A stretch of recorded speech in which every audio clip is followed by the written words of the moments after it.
Hello, we're going to talk today about a relatively new thing called container baby syndrome, which sounds so weird. I just read an interesting article on this written for parents. I'm going to post in the comments so you can read more about it. But basically the idea is a lot of our babies in this day and age unfortunately spend too much time in containers, and this can be really detrimental to their development and definitely their developing spine. And so this is something I already talk to parents about a lot, and so I thought this was a great opportunity to post this article and tell you more about why it's important that babies not spend a lot of time in containers. So the bottom line is babies, when we put them in a swing or a car seat, we put them in this C shape, basically just like that.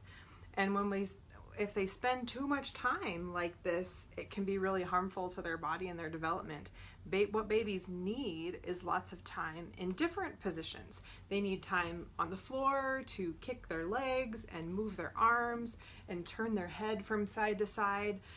They need time upright on mom and dad to, again, get that head strength built up and be able to turn their head fully from side to side and move their arms and legs freely.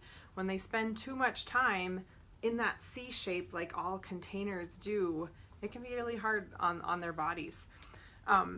So some great alternatives for parents when we're talking about other things. What's helpful for parents? Having a great baby carrier is super duper helpful for parents.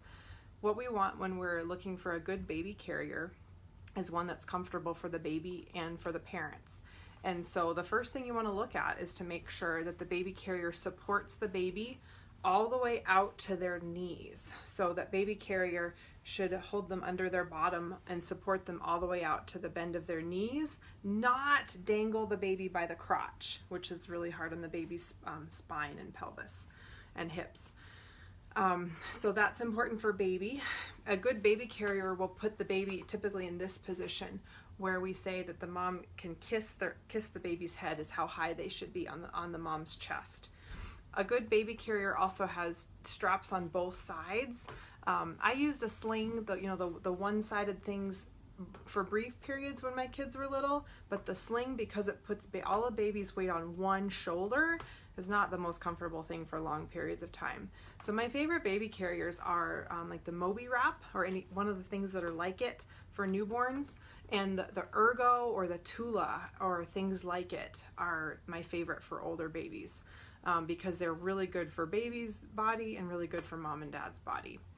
So again, when we talk about container syndrome that they've started calling it with babies, I was actually reading this article that talks about how that can actually lead to delays in developmental skills. So when baby spends too much time in this position and not on a caregiver or a parent, not touching another human, it actually can lead to delays in their development, which makes so much sense. So here's a classic situation. Mom comes in and says, "I can't put this baby down," or baby cries. The way I approach that is a couple different ways. I mean, sometimes it's actually a baby with colic who needs some chiropractic care because their spine is so tense that they can't relax and they cry all the time no matter what you put them down or pick them up or whatever. But sometimes that's just normal. Baby doesn't want to be put down. Baby has spent 9 months inside of you, and now we're in we call the 4th trimester, where they still biologically, they need human touch. And so babies were designed to be held and touched and not put in containers, which makes me so sad.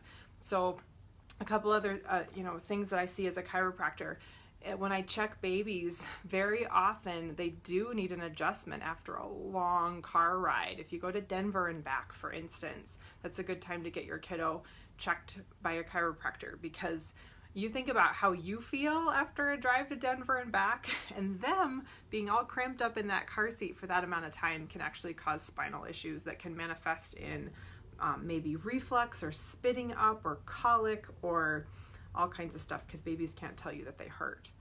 Another thing I wanted to talk about is flat spots on the head. A lot of people are aware that baby shouldn't be in a car seat, thank heavens, because it can cause flat spots on the head. The biggest issue when we see flat spots in the head is that baby actually has a neck problem. When baby can't turn their head, this is my fake baby, but babies should be able to turn their head all the way past their shoulder, much better than my fake baby here. Babies are like little owls. They should be able to turn their head all the way past their shoulder with no restriction at all. If that can't happen, you can imagine what that does. That starts to create a flat spot on either on the back or usually on one side of the baby's head, because they're not doing this all night long, or all day long, turning their head back and forth, which molds the head into that nice round shape that we all want to have. So if we have a flat spot, those are babies that often respond very well to chiropractic care. And I do what's called craniosacral therapy as well, which is very, very gentle and helps to let the head regain that normal shape that we want. So again, we're talking about container baby syndrome, and please minimize the time that your baby spends in containers. I'm a realist, and absolutely babies need to be in car seats, and so I would say the car seat time is of course necessary. When your baby has been in a car seat for a while, if you're on a long road trip, or when you get home if you live out of town and you're driving home, let them stretch out. Put a baby on the floor and let them stretch out their arms and legs and move their body and help them stretch. When talking about other swings and other devices and things like that, just use them in moderation. A little bit here and there, not such a big deal.